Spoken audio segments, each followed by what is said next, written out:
Hey honeymooners, we think that if you like this podcast, you'll also like the Self-Helpless podcast. It's three type A comedians, Taylor Tomlinson, Kelsey Cook, and Delaney Fisher, who candidly dive into all things self-improvement. They cover everything from anxiety to feng shui to masturbation. I like to do all three together. Anxious masturbating in a beautiful Zen room. It's a completely uncensored show, and they often have special guests and mental health experts on the show to help drop some knowledge. So find Self-Helpless wherever you listen to podcasts, and you can visit selfhelplesspodcast.com for all other information. Hello, Endless Honeymoon Podcast listeners. If you love the show, subscribe. 5-star this bad boy. Tell a friend to do the same. And most importantly, call in with your questions. But even more importantly, come see us live. We're coming to a city near you. Portland, Oregon. We will be in your area at the Helium Comedy Club the weekend before Christmas. And we will be doing stand-up Thursday, Friday, and Saturday, and Sunday, a very special live taping of this very podcast featuring hometown hero Ian Carmel. But yeah, you can email us. It's also the first day of Hanukkah. Yep, so we can fry up some latkes together. Email us endlesshoneymoonpod@gmail.com if you're in the Portland area and you would like to be on the show live getting relationship advice from us. Where else are we going, Tosh? We're going to San Francisco Sketch Fest. You're damn right. Go to sfsketchfest.com and find out what weekend we're coming. It's in January. It's later in January, San Francisco, so we will be there live and direct. And also, if you're looking for a place for New Year's Eve, it's not for our podcast, but Moshe and I are going to be performing at the Grand Lake Theater in Oakland, California. Yep, How that's was that, right. honey? That was really good, Tosh. Really, Thank really you. good. Margaret Cho, Kyle Kinane, Brent Weinbach, Andrew Michon, Natasha, and I will be in the Grand Lake Theater doing stand-up for New Year's Eve in Oakland. Go to rrfilms.com and get some tickets while they last. They're only $35 before December 1st, so get them now. Can we please get to our fight? Yeah, but first, we got to read an ad. This week's podcast episode of The Endless Honeymoon is brought to you by Almond Surfboards, specifically the R Series. The 8-foot Joy has unique high-density foam, and that means no fiberglass, no what's up, no wax, this is not no compromises a commercial. in the shape Moshe's trying to get a free surfboard. What? No, there is an official sponsor. Yeah, I'm sure that surfboard company goes out to a lot of podcasts and has them. Well, I don't know. I wouldn't mind having a 8-foot R Series black or the Surfrider Foundation print of the deck pad. That sounds dangerous. If Why do you need an 8-footer? You just started. 8 foot is the longer the better, as they say in the streets. The bigger the better. If anybody knows anybody at Almond Surfboards, tell them that I gave them a free ad and I want a free surfboard. Come on, guys. How much are they? They're like, $500.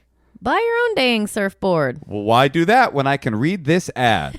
This week's episode of the Endless Honeymoon Podcast, once again brought to you by almondsurfboards.com. Almondsurfboards.com. Then I'd like to have this podcast brought to you by Business Class on all airlines. This episode of the Endless Honeymoon Podcast brought to you by Business Class on Delta, on American Airlines, on Virgin Air. They're not even in business anymore, but we are in business with Business Class. If there are any airline representatives out there, please give us upgrades to Business Class. I like it. I like this. Thank you. Well, let's start the show. Oh wait, I have an ad. Oh, okay. What's your ad? This is for my husband. Please stop making me fly Southwest. I don't care that it's the fastest way. You can't do an opposite ad. You're not allowed to do a reverse ad. This week's episode of the Endless Honeymoon Podcast not brought to you by Southwest, a very convenient way to fly specifically Burbank to Oakland. It's not convenient to ever line up with your baby and your luggage, and we're always Group B or C. I love Southwest. Why? For a short flight, there's Why nothing I not want just more. fly another one? Because then you got to get a seat. You got to hustle. You got to wait until it's your turn instead of clamoring in a line clamoring. Have you ever noticed, like, now at the airports, like, there are very strict signs that say, please don't stand until it's time for your group. Group 1, 2 this way, 3, 4 this way, 5, 6 this way. I love as soon as they're like, we're going to be boarding in 15 minutes, every single person just like hoards themselves to the front of the. You're doing an ad for Southwest, and you don't even know it. That's how big of a snob you are, Natasha. Right now, what you're describing is every airline but Southwest. That's true. Southwest has a beautiful, streamlined system for the people where you line up, you casually walk into the area where you think you are, you hold your boarding pass in such a way that it's like sort of just lightly dropped out what group you're in and what number, and you go, what number are you? And then they show you, and then you get in front of them. It's so good. It's so easy. What do I need DirecTV for? I like direct communication. Well, that's where you and I differ. Yeah. What do you like, Spirit Air? No, I just don't necessarily want to like strike up conversations with people who have the seat number. It's not really who a have, conversation. Like, a number that's close to mine. You know who I saw on Southwest once? Rapper E40. If it's good enough for him, it's good enough for us. I'm not saying I'm too good for it. I'm saying I don't, just in the same way I don't like those restaurants where you have to line up and then you have to tip and then they give you a little number and you have to sit there and then wait for your food. I'd rather just have like a waiter. But there is no waiter on American. It's a mob scene. You buy a ticket, and then you have to sit in whatever horrible seat selection they offer, or pay for an upgrade. And then when it's time to board, you have to just like nudge people from Visalia out of the way to get on the plane. It sucks. Southwest is a humiliating experience. Oh, really? Is that right? I feel like it's pretty bad. I love Southwest. All right. And I'll straight up divorce you for it. Is that the one where they have like a little like shelf where you can help yourself to pretzels? No, that's JetBlue. Another favorite airline in my life. I like that. Ooh, I love a JetBlue. Anyway, is this interesting? Probably not. Sorry. Let's start the show. Okay.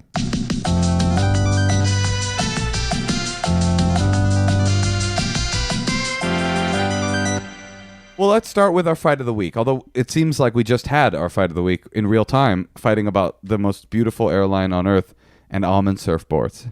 No, I did have one this week. Well, because that's one thing about this podcast we have to start figuring out. Like, did we have a fight this week? But oh yeah, I remembered the feeling of having a fight, but I couldn't remember what it was about. Lucky you, the record keeper is here.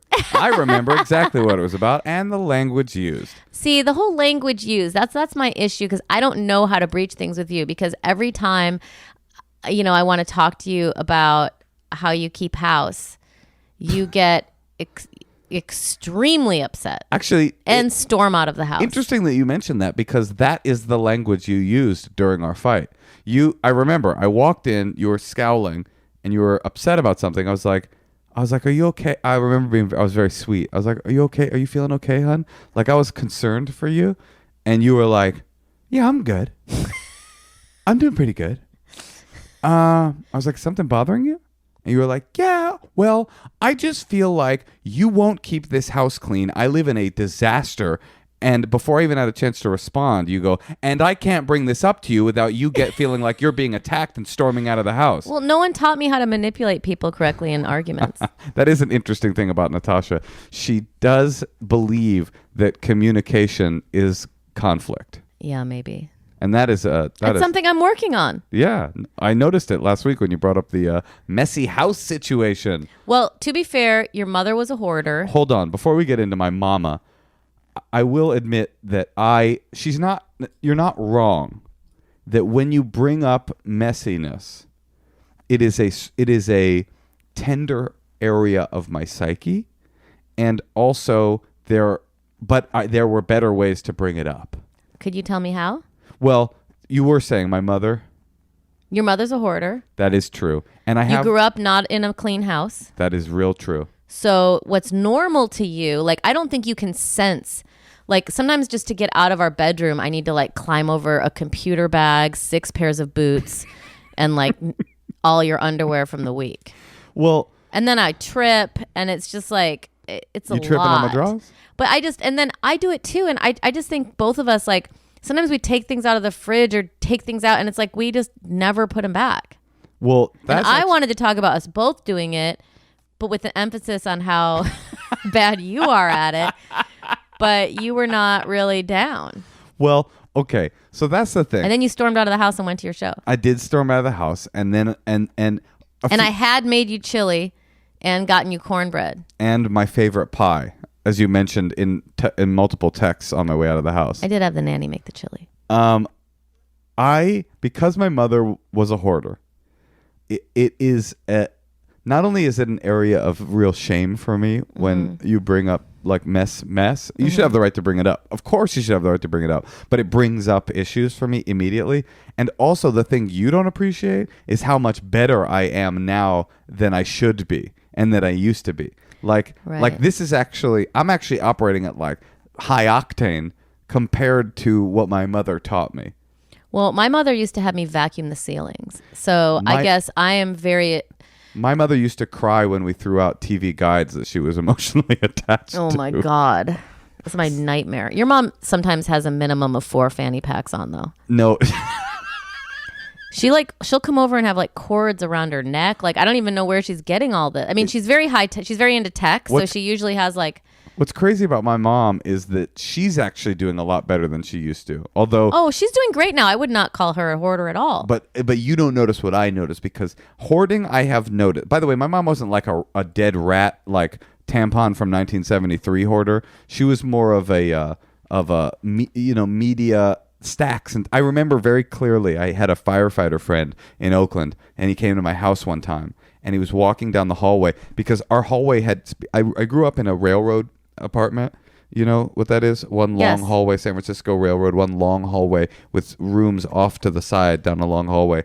And over the years we lived there, the hallway had become shrunk more and more and more until it was basically like one body's length. You had to walk down a single file. And the thing about all weird mental illness stuff is that it happens so incrementally that you don't really notice it until you're living in an extreme environment, but it seems normal because it happened with such creep, right? Mm-hmm. And my mom and the fireman came over. Fireman came over, and he was like, "You are living in a pile of fuel." I remember he said that, and that really freaked me out. And wasn't it like an old Victorian building you were living into? And so we had like an intervention with my mom. We hired hired an organizer. She came. I mean, literally, there were tears. There were literally tears. Well, cut to the tears that were in your eyes when I just lightly said, maybe you don't need to cry. Okay, well, you were mad. You were just like, bye. And then you started like whipped out your camera and started taking weird pictures of like things you were going to send me that I left out. Like you just became very combative in a way that I'm like, oh. Okay. So, because I was like, what are you smiling at? He's like, oh, you leave a mess. I'll send pictures. Like you had just been like snapping pictures in the kitchen. Listen, couple things on that. A, it is significant that, well, maybe it's not. Maybe I'm wrong. Maybe I'm just being defensive. But it's like, it is hard to hear about housekeeping stuff when you're looking at a pile of your mess. I know, but I just kind of have given in to your mess. Oh, so it's my fault that you don't No, but put the I am just cleaner than you. Oat milk back in the refrigerator? But second thing, here's what I'll say. Because my defenses come up specifically around that topic, I'm already like, I'm not good at communicating around that topic. But also the way you brought it up was, you're messy. And then before I could even respond, it was, and you're emotionally unstable when I bring this up. So it didn't feel like here's a task we could work on together. I'm not standing behind how I said it. It felt like a condemnation of my personhood. Well, what happens to me is when I start to feel like my house is like crumbling around me, I'm just like I'm in like survival mode, and I just like because I didn't know I was in a bad mood, and you're like, what's wrong, and then it just like comes out because I don't know how to say it correctly. Also, I wish you guys could see our house. It's like Natasha's version of crumbling is that one of the Persian rugs is a bit akimbo. I mean, it's not like that. We don't like exactly live in a pile of fuel. No, I know that. This is a dope house. All right, well, here's the point. No, I'll tell you the point. No, what's your point? After you left, I was like really upset by it, and I didn't know why. Or I mean, I didn't know why I didn't even know I was upset about everything, you know? And then I remember my therapist telling me about the love languages, and I was already looking these up for something else that I was working on.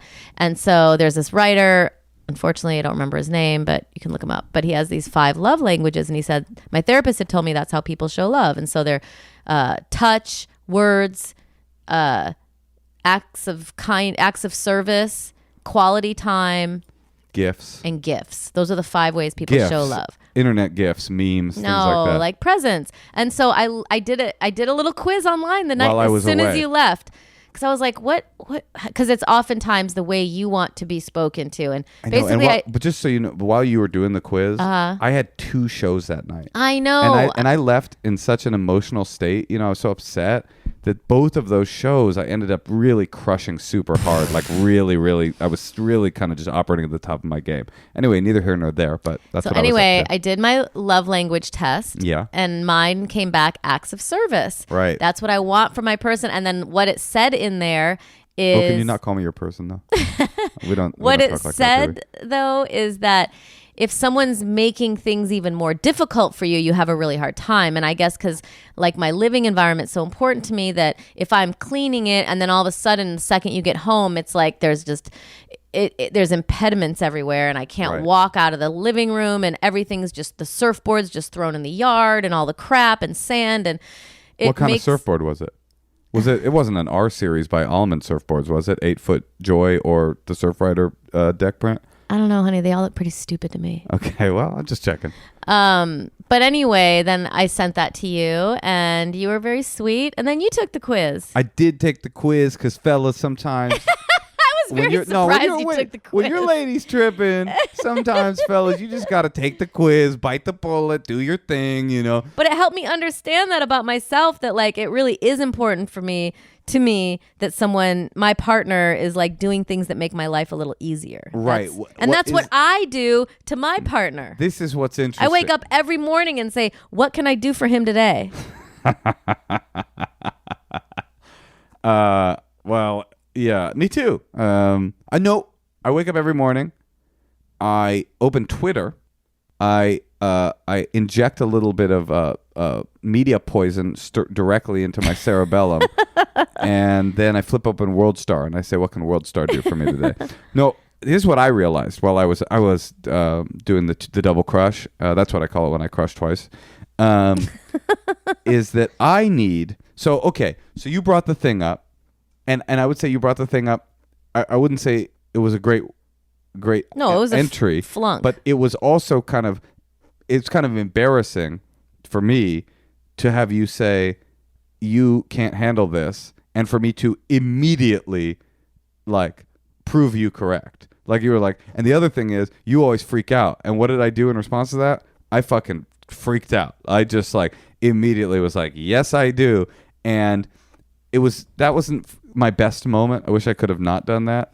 And while I was away, here's what I really realized about myself. I'm sure that a lot of men can relate to this. I actually need to leave. Like in the moment, I'm so like head full of steam and stuck on being right. And I don't even actually care about being right, but it's almost like the old Moshe thing. The emotional reaction is such that I'm like will not admit that I'm wrong. Mm-hmm. That because I'm just busy fighting, that I need to leave. I need an hour to like process and go, oh, I know exactly what I did wrong. So that's when I came home, I was like, I figured out that I was combative and that I was defensive and that some of my childhood... You do have too many boots in the bedroom? I definitely have too many boots. There's no part of me that defends my cleanliness ethic. Definitely not. And then this was also interesting. You said... Oh, I realized what actually set me off after having thought about it for a while is that I had come home from a surf trip that afternoon, earlier that day, surfing on a subpar board, not an Almond 8-foot Joy R series, and I had put both of my wetsuits and my surfboard and my booties and my wet bag and all the sand and a bunch of sand and the bag and I mentioned that. In the front yard and left it there because I was exhausted. I wanted whatever. And that was pretty, I could see coming home to that and being like, what the fuck is this? Well, only if like I like clean the table in the front yard and try to put out the art supplies for the child and we sit out there and I have this whole tableau going and totally. I'm sure it was not a pleasant thing to come home to. And what you told me that, so I copped to like, oh, I was being really defensive and immature and like sometimes I just need to like leave. But see, when I saw the surf stuff, it just like I was just like, oh, that's just another thing. I guess I'll live with that. And then I think when I was laying down, when you came up to me, I had forgotten about that. And then when I went back outside again the next day, I was like, oh, that's what it was. It was that night. So I came home, and that's what, in terms of good communication, Not that I'm in charge of telling you what good communication is, but we did talk about it that night. That actually, if you had said to me when I came home and I saw the surfboard and all that stuff there, and I had spent the whole day cleaning that area, that bummed me out. I think that I would have been able to take that better and been able to say, I'm sorry about that. I'll clean it up. When it's incidental, it is easier for me to deal with. When it's transcendental, when it's monolithic, when it feels like this is who you are, not this is what happened, that's hard for me to deal with. So the way I should breach things, probably in all... Is that the right word, breach? It's not, and I haven't corrected you twice. Why not? I don't know, because we're recording this, and I felt mean, like... I went to public school. So did I. Okay, well, you're smarter than me? I don't know. I mean, I just didn't have a very good education. What do you say, broach? Yep. I think. Am I right? Laura, is it broach? Our producer's nodding yes. Broach. Well, anyway. Yeah. I mean, I didn't even know that England wasn't, surrounded by water until I was, 35, so... Well, I was just not paying attention in school, and no one made me pay attention. Yeah, I went to a creative and performing arts school, and they were like, "Yeah, you guys can just go to dance class instead of history." No, Natasha, I would not have married you if I didn't think you were brilliant. No, those are just things that come from education, which, like I said, also I think that public schools in San Francisco are probably a little better than public schools in the middle of the country. I don't know about that. Maybe. I went to Oakland Public Schools, and it was pretty much a fucking disaster. But at any rate. So do you want to tell us what so here's what you were saying though, which is really good, is that the quality or the thing that you were saying, that you just make things very specific. Well, that for me, that's a better argument tactic. It's not a tactic for argument. It's a means of communication. And but how it feels to me is that it's big. It feels big, so I'm just speaking my mind. Feels monolithic. It feels like this is who you are. It feels like it's never going to change. Here's what I realize. It feels like it's all over the house. It feels like you also make a mess. But no, here's what I learned. I had a really profound experience once when I did an episode of my Comedy Central show about guns. And I was talking to these, I was trying to do this episode on the liberal case for guns and why, regardless of your feelings on guns, I went and talked to this group called the Pink Pistols. And I did a lot of research about guns for the episode, but I went and talked to this, it's this LGBTQ gun advocacy group. And it's a bunch of gay, lesbian, trans, sort of pro Second Amendment gun people. And I was talking to them about why, and anyway, whatever. I had this realization in talking to them that just because I remember it was one guy, this gay guy was saying, I have had way more of a hard time in society coming out as a gun supporter than I did coming out as gay. And I had this realization listening to him for gun people, regardless of whether you think that this is legitimate or not, it's true. Being a gun person is it's a self-identity marker. It's a widget of their self-identity. Just like being gay, or just like being Jewish, or just like being a woman is for them. And I know you're saying well, it's optional to be a gun supporter, but just like being a Democrat, that's also optional, or being a Republican, these are all. So when you tell a Second Amendment supporter we're going to take your guns, what they're hearing, or these guns are are barbaric and are for murder. What they're hearing is you're barbaric, you're a murderer, you support murder, so that was a big just a mind expanding moment for me. Is anytime something has to do with who a person thinks they are as a human being, their identity, it's way more sensitive than an incident. So you say to a gun person well, what does it matter? Just fucking get rid of your guns. Well, you're really saying what they're hearing. And if there are some Second Amendment supporters out there that are listening, I'm curious about your thoughts if you agree with what I'm saying. What they're hearing is, you're bad. Let's get rid of you. People like you don't belong here. So when I'm in an argument or when we're talking and I hear, rightly or wrongly, defensively or not, something like, you are messy, you are a filthy person, and you are too defensive to communicate about this, it doesn't feel like we're talking about mess. It feels like we're talking about... I certainly didn't say you're a filthy person. No. I'm saying, I know that. I'm saying that's... I said the other two things. I'm saying that's what sensitive, little, tender Moshe child hears.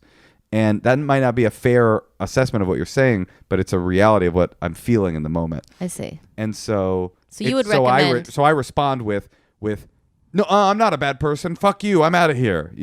As opposed to, oh yeah, I'll clean up. Right, because also, but there is, it's very easy because one thing you always say to me when we're in fights is you hate when I say what you would have said. That is an argument technique that I do not care for. You say, if I had said this, then you would just have said this. Or if I brought this up in a different way, then you would have gotten upset. It's like, you don't know the future. How could you know what I would have done? Even if you're right, you're wrong. Right? What do you think? I mean, I'm just saying, what I was going to say is there's a good chance that you still would have gotten all upset if I would have said, listen, I really hate that you have that. See, I still don't know how to say it. I really hate that you left all of your surfing accoutrement in my yard.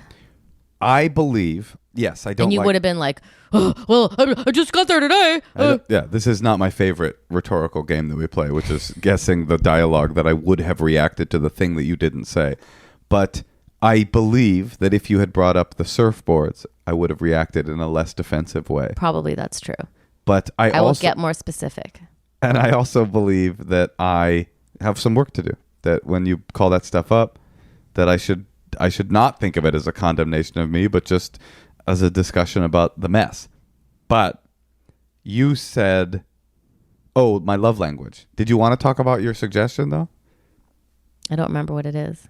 Oh, about couples counseling? Oh, yeah. Oh, because that's my new tactic with you is to say, well, why don't we just bring it to a couples counselor? Because I know a lot of times that I'm right. And your reaction is, okay, then I'll do it. I'll do what you say. So now I'm like, oh, that's a pretty good tactic.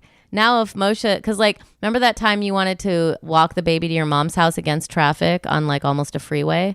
I mean, it was on a sidewalk. It was on a very thin sidewalk that's barely a sidewalk with oncoming traffic coming towards you. Right. And you wanted to wear the baby over there. Right. And she was a little infant. And I said, you know what? I'm really not comfortable with that. Nowadays, she's a little bit more able to handle a head-on collision. But at the time, she was pretty young. And so I was like, I really don't think, it was very upsetting to me. So then I was like, well, let's bring it to a therapist because I knew any sane person would agree with me. And then right away, Moshe was like, okay, I just won't do it. Well, that comes down to another core issue of mine.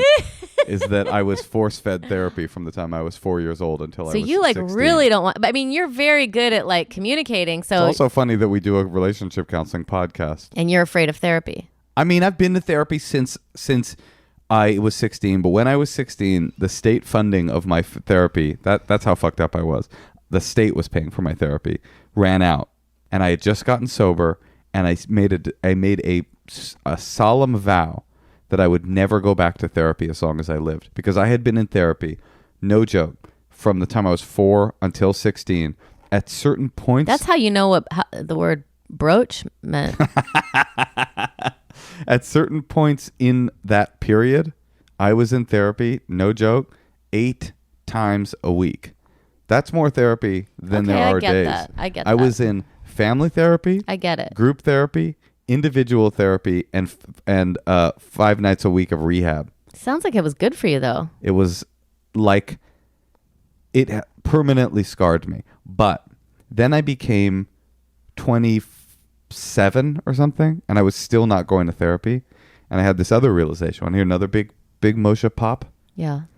I realized that I was living and I had my relationship life, my love life was a total mess.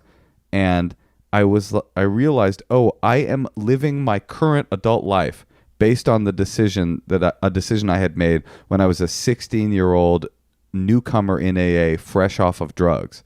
And I was like, I don't want to live my life based on that decision anymore. Mm-hmm. And I did go back to therapy, specifically around dating and getting ready to be in a relationship. What happened? And only 7 years later, I started dating you. That's cool. My love language, before we close this, stands out. See, I thought yours was going to be touch because you always want to be rubbed. Yeah, but it was. And then I also thought it would be words of affirmation because you always want to say, right. I love you. But I actually got a unique one. It was cunnilingus. That's not how you say it. Cunnilingus? Yeah. Yeah. See? Hell yeah. You messed up a word. Moshe's love language is quality time. Quality time, hanging out. That is true. Well, we're both on our phones. And isn't that interesting, though, that both of like that RV trip, that was like those have been the most meaningful times in our relationship to me is when we travel together. And it is interesting that both of whatever our love language is, it sounds like a bunch of hooky hogwash, but people do have things that they need. Hooey, not hooky. I know. Now I'm having fun. But it's interesting that both of the things that we want are the things that we give. It's not that easy. Right. Well, that's what the whole book was saying. Like, you ever get a massage from someone and you're like, ooh, that's a weird way to massage. And then you realize, oh, that's probably how you like to be massaged. Yeah, totally. You know? That's why I always jerk guys off when I massage them. All right. Well, let's take a call. There is nothing I like more than getting gold jewelry for a present. It's the only way I know someone really loves me.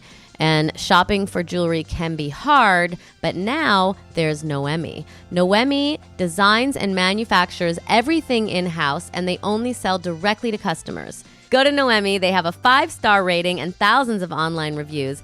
Noemi is the safest place to buy jewelry online. They also do engravings, which is something I love.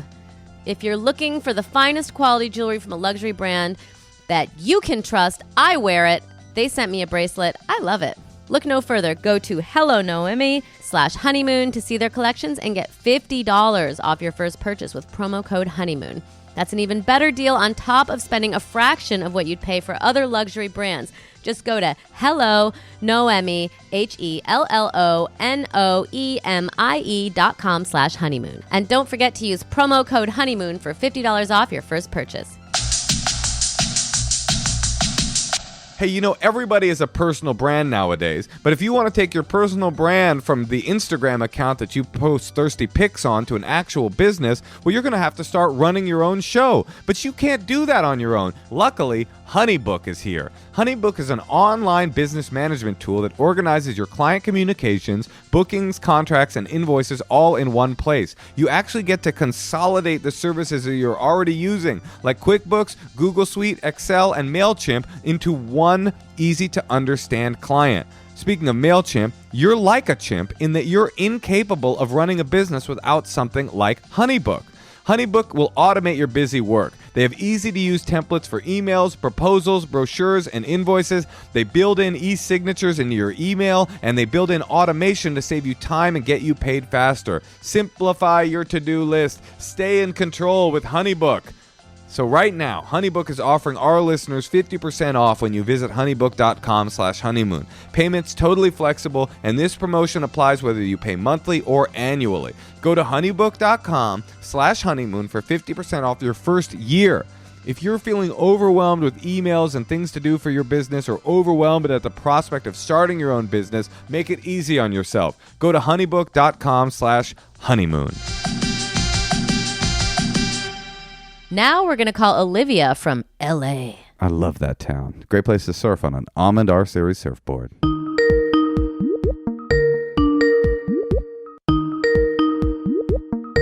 Hello. Hi, Olivia. Hi. Oh, what a nice gasp that was. You seem very excited to talk to us. Maybe just me. I'm so excited to talk to you. I'm a huge fan. Well, listen, where are you? We're in LA too. You could just come over if you want. Oh my God, I wish. That'd be amazing. What's happening, Olivia? So my boyfriend and I have been dating for almost 4 years, and a lot of the time he has like this big beard, which I think is really cute. He looks really good with a beard, but just like when I kiss him, like sometimes his mustache will like get in my mouth and it'll be kind of gross. And like I'll start to think about like what he had for lunch and stuff like Oh that. my God, Olivia. I know. Olivia. It's so nasty. Okay, I dated one of these. Hold on. So I dated a beard before. You did? Yeah. Wait, but keep going. Sorry. it's like it looks good on him. I think it really suits him, but it's just like it like gets places I like don't really want it. So, Olivia, when you say you start thinking about what he had for lunch today, I think you actually mean you start tasting what he had for lunch today, right?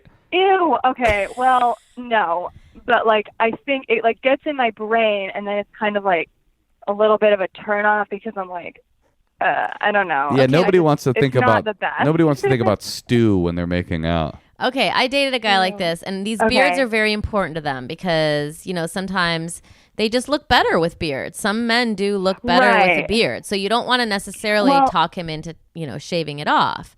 Well, okay, but then I asked him, I was like, hey, would you mind just like trimming your mustache so that it's not like over your mouth, basically? And he was like, okay. And so he like went upstairs and he came down and he shaved the whole thing off. And then I felt really bad. And so I was like, what can I just don't know. I was like, can I tell him to like shave it? Can I tell him to trim it? Or is it like just none of my business? You know what I mean? He came downstairs and now you're all of a sudden dating an Amish guy. Yeah, exactly. Wait, so here's the thing. Like, men kind of need to be taught grooming things sometimes. So, like, he wants to please you, so he just shaved it off. But that's not really, like, he needs to learn how to trim it. And also there's something, have you heard of this thing called beard oil? Yeah, I gave him some, hoping that he would use it, and he hasn't really used it. Did you like? You like the smell of it, right? Because it does smell kind of good, and like it conditions does. it. I mean, I think you need to have a little talk with him and just say like, "All right, here's a question." Oh, maybe it's too personal. Go ahead. No, I'm Olivia's regretting a fan. it. No, what is it? Whisper in my ear. I'll ask. Well, I'm just wondering, like, do you keep your vagina neat for him? Oh my God. Yeah, that is. Okay, wait. Well, here's the thing. Like, he would never tell me what to do with my, like, I know, right? So, like, that's why I feel bad asking him to, like, yeah, but Olivia, it's different. It's different for a man to tell a woman what to do with her genitalia because of generations of, like, weird male. I would not appreciate that. It's a completely different. It's so much less offensive for you to say, "Can you trim your beard?" than for him to be like, "What's up with this?" No, I know. I was just thinking like maybe he would understand like how, you don't want to have like all the extra hair in your mouth. Not me. I like it. You like it? Oh, oh yeah. I'm old school. I'm Burning Man. I like a beard down there. Wait. But I think grooming is really important, and I agree. Olivia, I have a question. Is it the beard or is it that it's kind of gross? Because you guys start talking about beard oil and I'm like, what difference does that make? The hair is still in your mouth. But it smells good. Is it that the beard itself it's not just that it's hairy, it's actually kind of like funky? Not necessarily, no. It's just that like the mustache part of it is so long. And he's like, I like it this way, like I like it long. And like he comes from like kind of bluegrass people and like all say of no his more. aunts and uncles, like they all have like we can all see the beard like now. Cool mustaches and beards and stuff, but it's just like too long. We can all picture this banjo strumming, wash tub bass thumping. Correct. Oh, I know too. You live in Los Angeles. Moshe goes to these places like there's all these new barbershop places that are like they like don't allow women. Like they're very into the man and the beard and like the trims. Like I remember the guy I dated, he would get his beard trimmed like religiously and he would make it very neat. And then having someone else do it for you makes it very easy. So maybe he could kind of work that in. You could maybe take him there for the first time. I mean, there used to be a place called Sweeney Todd's, but then there's another place I go to a place called Manly and Sons. And that's exactly up his alley. There's the Blind Barber. There's a lot of places in LA and in whatever city you live in. But I actually... You don't think that she should take him there? I have a thought. Okay. Olivia, used to like getting what's called this is kind of the opposite problem, but it makes sense.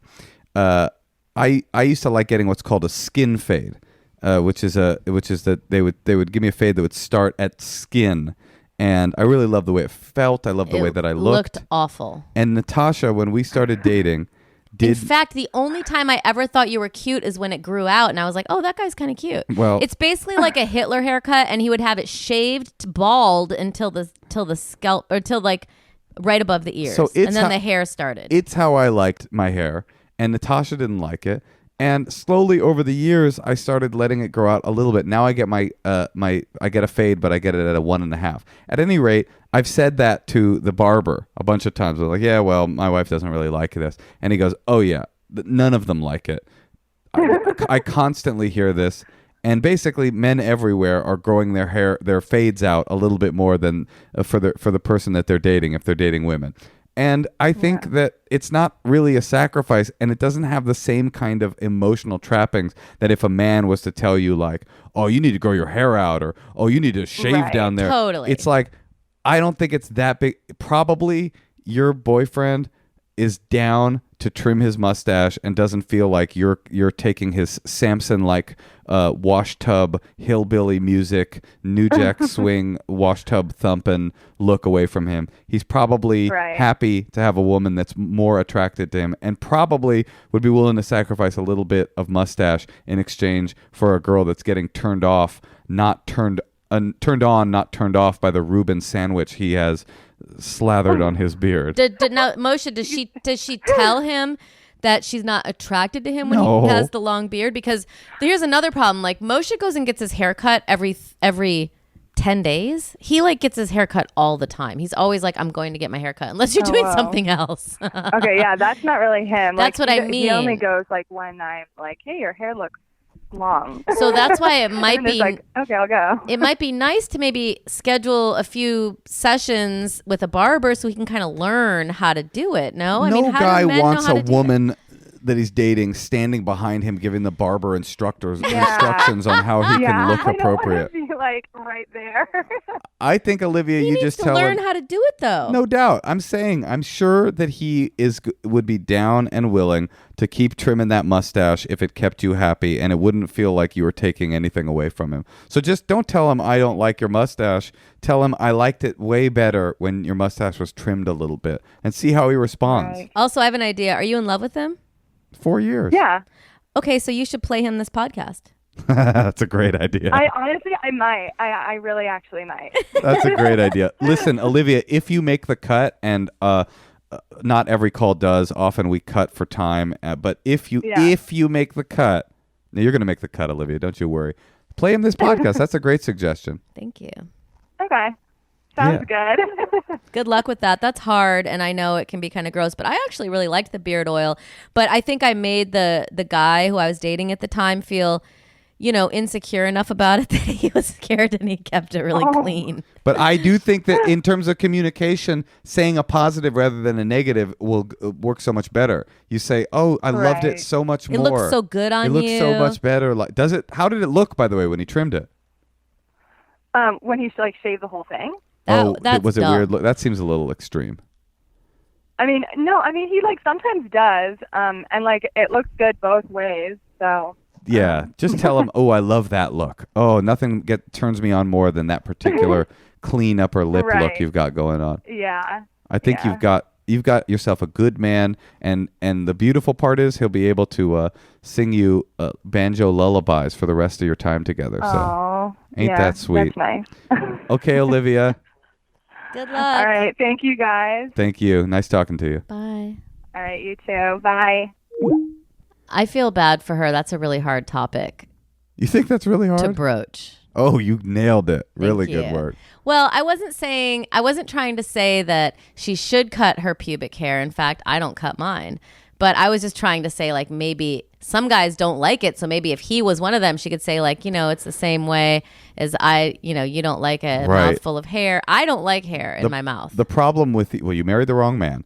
The problem with that logic is that guy is like a bluegrass player. There's no way he's like, I like two things: bluegrass music and shaved pussies. Like, not in a million. And Landon strips. Yeah, I like a hot Brazilian, but I love woolly bluegrass, funky, hot buttered toast bluegrass, baby. I wasn't suggesting that she or any woman cut their pubic hair.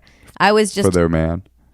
Right. Well, yeah, definitely not for your man. But I do think I think it's good for when swimsuit season starts. There's something wrong with a man or a woman saying you need to look like this because I don't like the way you look like that. Mm-hmm. But there's nothing wrong with a person saying I kind of like it like this, and then if your partner decides I'm down to do that, to do it. Once I was at the Coffee Bean on Sunset Boulevard, which is where a lot of people who like just moved to Hollywood go, and there was like this really attractive couple. And I overheard the man tell the woman that it was time for her to get her eyebrows redone. And I remember thinking, like, that is so awful. That is truly insane. To have anyone tell you that.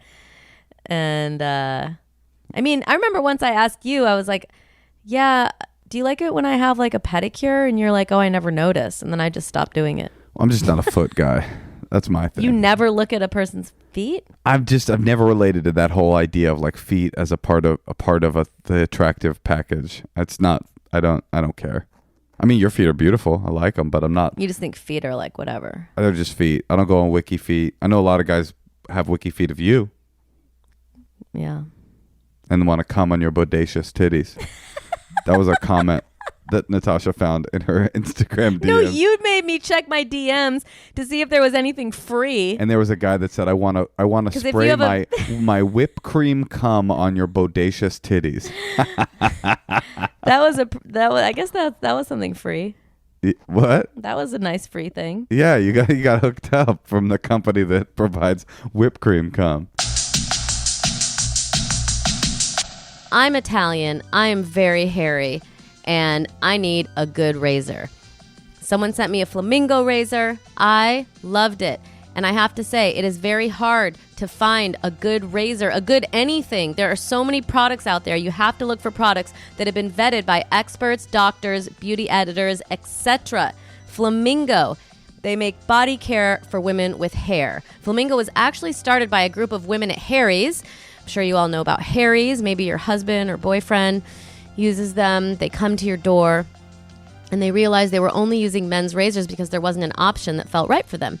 Hair removal can be a chore, but that's okay. The Flamingo Shave Set is only $16 with free shipping. I love the razors. My favorite part about the razors is the thing they sent me came with this little hanger, like a suction hanger in the shower. So then when I have a shower with my little child, she doesn't grab the razor. I love it.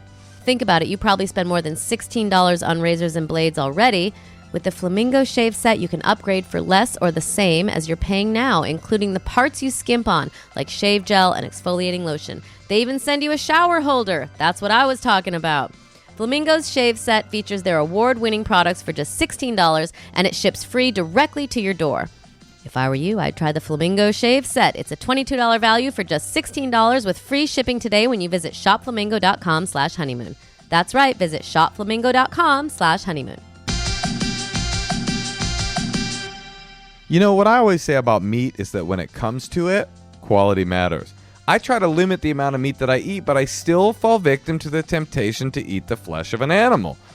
Well, ButcherBox will send to your door 100% grass-fed finished beef, free-range organic chicken, heritage breed pork, or wild-caught salmon, the kind that you can't really find at the grocery store, and when you do, it'll be incredibly expensive. All meat is free of antibiotics, free of added hormones. It's better for you, it's better for the animal, and it's better for the environment. There's 9 to 11 pounds of meat per box, which is enough for 24 individual meals. You can customize your box, or you can just go with one of theirs. It's the best meat, shipped right to your door, that doesn't involve a sex worker. With ButcherBox, you get the highest quality meat for just around $6 a meal, and they have free shipping nationwide except for Alaska and Hawaii. So go to butcherbox.com/honeymoon and use the promo code honeymoon at checkout for $20 off your first box. You'll get a 2-pound package of ground beef, 2 packs of bacon totally free, and $20 off. butcherbox.com/honeymoon with the promo code honeymoon at checkout. Improve the quality of your meat. Okay, let's listen to some secrets. All right. So my secret is about 4 years ago, I was fighting with my husband, and we were going through kind of a rocky separation. And before he gathered his toiletries, I put some Nair into his shampoo. And so I enjoyed for a few weeks watching his hair thin. Never did tell anyone, but yeah. Well, Jesus Christ. I mean, this woman just came through with the greatest advice possible for our first caller. Forget a sweet conversation about how you prefer it when he trims down his mustache a little bit. Give him some of that beard oil with pure Nair. And he'll be like, I don't know what's happening, but the beard's thinning out. And you'll be like, that is terrible, honey. Give me a smooch. That is such a funny instinct. Like I had it, but when I was younger, like to revenge. Really, yeah, revenge. I think It must feel good. Listen, it's not for me. It's little, but it's like all you got sometimes. Just seeing an Instagram update of a thinning haired man like, I guess time finally caught up with me. Let's play another one. Aww. Hi there, Natasha and Moshe. So my secret is that my prior dental hygiene prior to meeting my wife was less than stellar. And I tend to hide the fact that I have gotten fillings from her. Most recently, it ended up in a situation in which I got my fillings done early in the morning, and she came home in the middle of the day knowing that I would be home, and she requested that I go down on her, which par for the course. Sure, happy dog. to. The only problem was that because it was in the L30 range of the tooth, lower right-hand side of the jaw, one of the fun facts of numbing the jaw is that the jaw, even up into the ear, goes numb. So the tongue, the jaw, I have no idea what I was doing while I was down there. And the upside of that is that it was apparently the best thing ever, even though that in my mind it was like, is this good for you, soccer? But apparently she keeps requesting the repeat performance of that, and I've honest to God no idea what I'm going to do to repeat that. And yeah, so apparently when I don't know what I'm doing the best thing I've ever done. So, yeehaw. Next time, just go for it. Just go for it. Just go crazy down there. Seems like that's what she wants. And also floss your teeth after every meal, please. I mean, this is the problem with even the smallest amount of dishonesty in a relationship. You think it's a tiny white lie that you don't tell your partner that you have a bunch of cavities and need to get fillings. You think, well, what harm would that be? And before you know it, 2 years later, you're having to go onto the black market to buy Novocaine and stick it in your L30 region so that you can go down on your wife like she likes it, like a sloppy paralysis victim, just sort of slopping around down there. You see, this is why you got to be honest, everybody, because you don't want to have to stick Novocaine in your mouth to be good at going down on women. I've always said that. Let's play another. Last one. Hi, my name is, well, I probably shouldn't say, but this happened last night. My boyfriend, whom I love dearly, had a really bad stomach ache, and he was in the bathroom for like 2 hours. And I only have one bathroom in my apartment, so I had to pee really, really bad. So I went into the kitchen and got a bowl out of the cabinet, and I squatted on the ground and I peed into the bowl. He doesn't know, and I don't know, when you gotta go, right?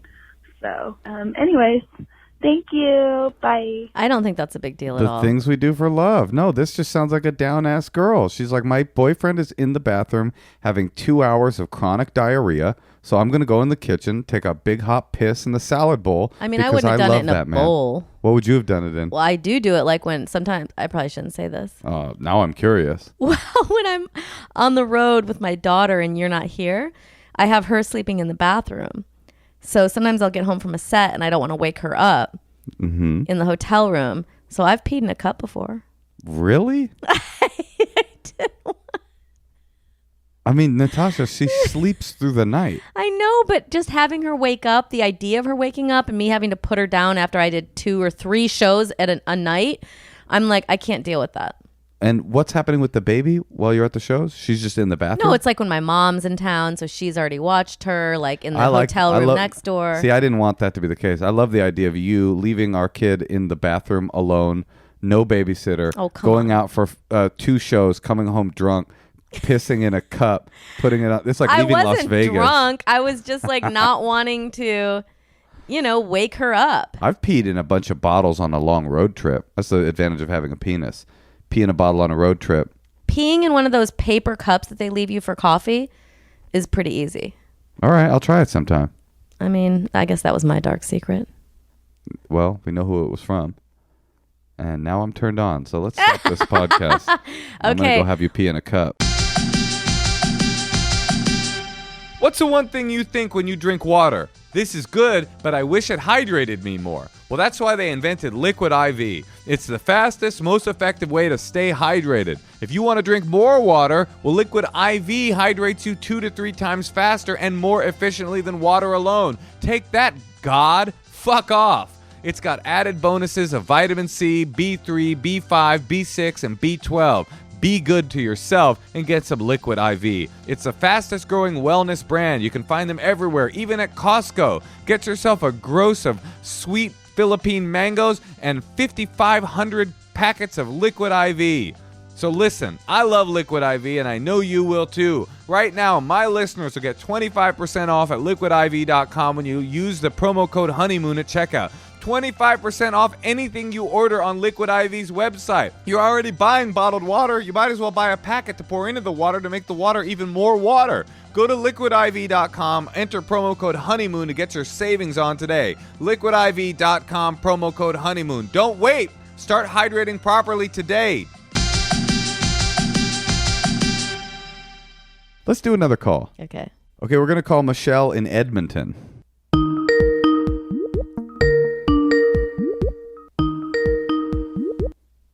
Hello? Michelle, Hello. how is Edmonton this time of year? Oh, it's raining, weirdly, on top of the snow. Raining on snow. That's a beautiful Yep. image. at least there's a lot of nice Canadians talking to you. What's going on? Are you an oil baroness? What do you do in Edmonton? I work in admin. Yeah, I scan stuff and print, and that's it. Well, what else is going on? Why'd you call? Why did we call you? So my issue is I've been dating my boyfriend for like 3 years, and recently he was out with some friends. I met this girl at a bar, and they have since become like pretty good friends and hang out all the time, and she sounds cool, and he obviously really likes her, and I think she's into him. And like some weird stuff has happened where she's like, "Oh, you smell good," and stuff like that. Ew. And like, "Your legs are really nice," and like texting him like, "Good night, sweetie," and, like not sweetie, but like weird like flirty good night text. And I'm just like, Good night, daddy. On with Think that? more like that. More good night, zaddy. Wreck me, zaddy kind of stuff. Yeah. First of all, I don't think it's Yeah, that exactly. appropriate to be, maybe I'm wrong, but it seems a little weird to be in a committed relationship and then for the guy to like start making really good friends with some woman. I mean, But I don't know. I mean, I think a lot of people would disagree with me, but I would definitely be out of my comfort zone, Moshe, if you started going to the movies, not with one of your million old friends that you know, but like some new woman that you met I that hear you're you. like really into hanging out with. I mean, listen, everything is context based. And I could see a world in which you made a new male friend and it wouldn't bother me, but I don't think that world would include.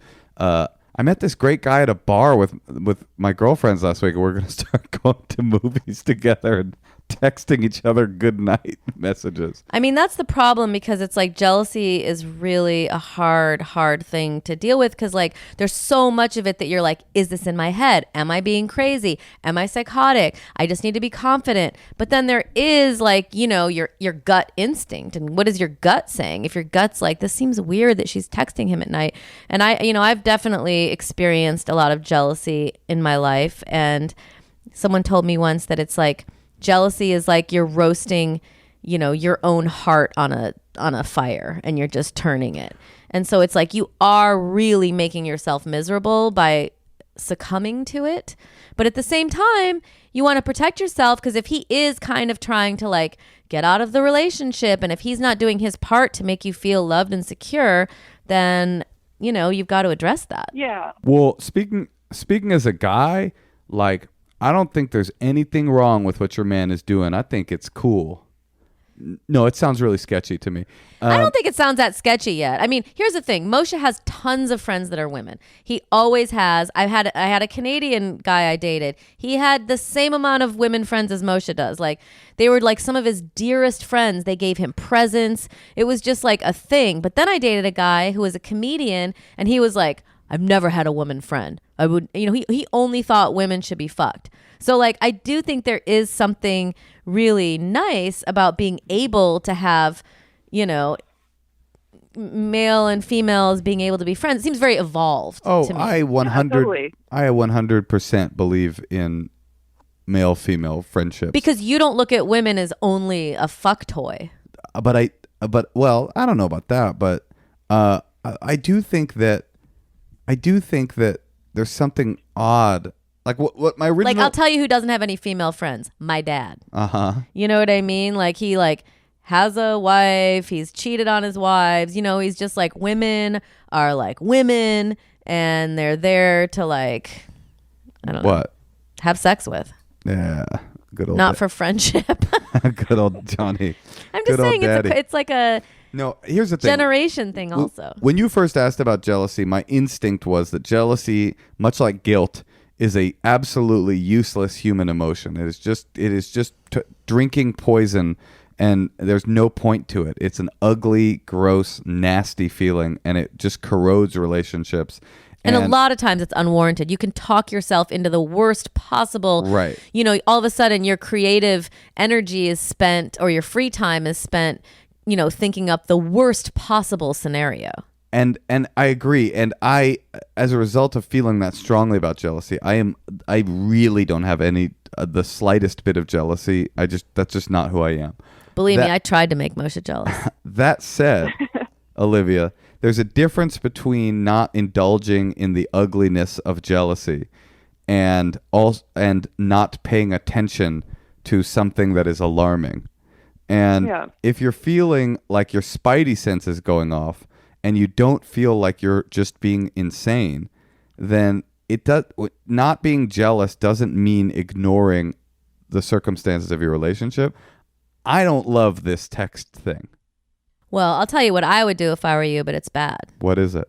I would get a text at the same, whatever he's doing that makes you upset, reproduce that in your life. So terrible advice. Why? You're saying she should start texting some guy? No, not some guy, not anyone, but just if he's like, oh, I'm going to the bar with Carolyn or whatever her name is, you can be like, oh, okay, cool. And then he's like, hey, you want to hang out Tuesday? Oh, I can't. Jeff and I are going to a restaurant, and there's this really cool restaurant we wanted to try.